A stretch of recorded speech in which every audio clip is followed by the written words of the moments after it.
भारत और मलेशिया दो ऐसे देश हैं जिनके रिश्ते सदियों पुराने हैं, लेकिन अब ये मिलकर भविष्य का एक नया नक्शा तैयार कर रहे हैं। हाल ही में इन दोनों देशों के बीच कुछ ऐसा हुआ है जो आने वाले समय में पूरे एशिया की जियोपॉलिटिक्स को एक नई दिशा दे सकता है। चलिए आज इसी पर बात करते हैं। तो सवाल यही उठता है कि पुराने ऐतिहासिक रिश्ते आने वाले कल के गठबंधनों को कैसे मजबूत बनाते हैं। इसका एक बहुत ही दिलचस्प उदाहरण हमें हाल ही में देखने को मिला। भारत और मलेशिया के नेताओं की मुलाकात में ये सिर्फ कोई आम मीटिंग नहीं थी, बल्कि इसने एक बहुत ही गहरे सहयोग की नींव डाल दी है। तो कहानी शुरू होती है 8 फरवरी को नई दिल्ली में। भारत के प्रधानमंत्री नरेंद्र मोदी और मलेशिया के प्रधानमंत्री अनवर इब्राहिम मिले, और जैसा मैंने कहा, ये कोई मामूली औपचारिक मुलाकात नहीं थी, बल्कि ये दोनों देशों के रिश्तों में एक बिल्कुल नए चैप्टर की शुरुआत थी।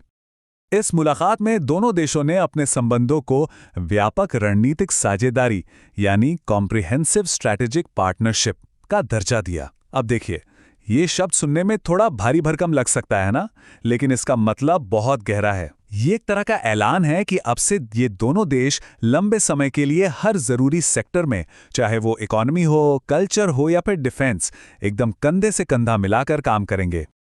तो ठीक है, ये पार्टनरशिप तो बन गई, लेकिन इसको जमीन पर उतारने के लिए असल में क्या किया गया?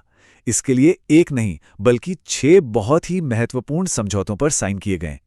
चलिए अब जरा देखते हैं कि इन समझौतों में आखिर है क्या और ये इतने खास क्यों हैं।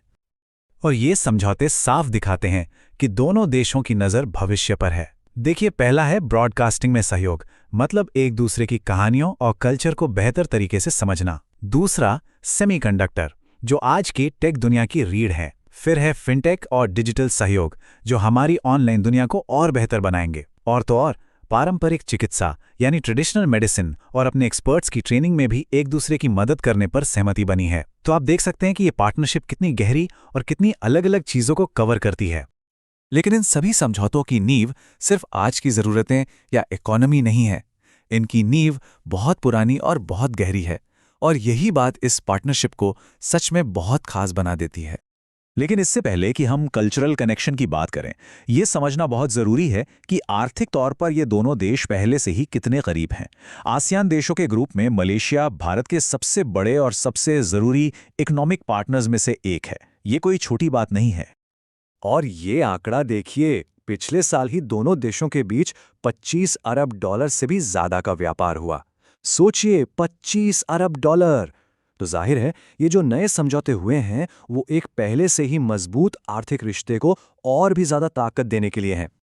इसे रिश्ते की गहराई को समझाने के लिए प्रधानमंत्री मोदी ने एक बहुत ही खूबसूरत बात कही। उन्होंने कहा, हमारी साझा विरासत एक जीवित पुल है जो हमारे दोनों राष्ट्रों को जोड़ता है। ये सिर्फ एक अच्छा लगने वाला वाक्य नहीं है, इसके पीछे एक बहुत गहरा मतलब छिपा है। तो ये जीवित पुल या लिविंग ब्रिज आखिर है क्या? इसे ऐसे समझिए, एक तरफ है भारत, जो प्राचीन तमिल संस्कृति और भाषा का स्रोत है, और दूसरी तरफ है मलेशिया, जहां एक बहुत बड़ा और प्रभावशाली भारतीय समुदाय बसता है, जिनमें से ज्यादातर की जड़ें तमिलनाडु से जुड़ी हैं। यही साझा संस्कृति, भाषा और लोगों का आपसी जुड़ाव ही वो असली पुल है जो इन दोनों देशों को जोड़ता है। तो हमने इकोनॉमी, टेक्नोलॉजी और कल्चर, इन तीनों पहलुओं को देखा। चलिए अब इन सारी कड़ियों को जोड़कर देखते हैं और समझते हैं कि इस बढ़ी हुई पार्टनरशिप का भविष्य के लिए असल में मतलब क्या है। तो सार ये है कि ये पूरी पार्टनरशिप 3 बहुत मजबूत पिलर्स पर टिकी है। पहला, जबरदस्त आर्थिक तालमेल। दूसरा, टेक्नोलॉजी में आगे बढ़ने की महत्वाकांक्षा। और तीसरा, सांस्कृतिक नींव, यानी जो साझा इतिहास है उसे एक रणनीतिक ताकत के तौर पर इस्तेमाल करना। और सबसे दिलचस्प बात यह है कि ये तीनों पिलर्स अलग अलग काम नहीं करते, बल्कि एक दूसरे को सपोर्ट करते हैं, एक दूसरे को और मजबूत बनाते हैं। और ये सब हमें एक बहुत बड़े और अहम सवाल पर लाकर छोड़ता है।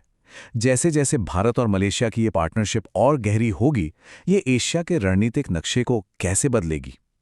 क्या ये इलाके में किसी और देश के बढ़ते प्रभाव को बैलेंस करने की कोशिश है, या ये बस 2 पुराने दोस्तों के रिश्तों का एक नेचुरल अगला कदम है? खैर, जो भी हो, ये एक ऐसा सवाल है जिस पर आने वाले सालों में पूरी दुनिया की नजरें रहने वाली हैं।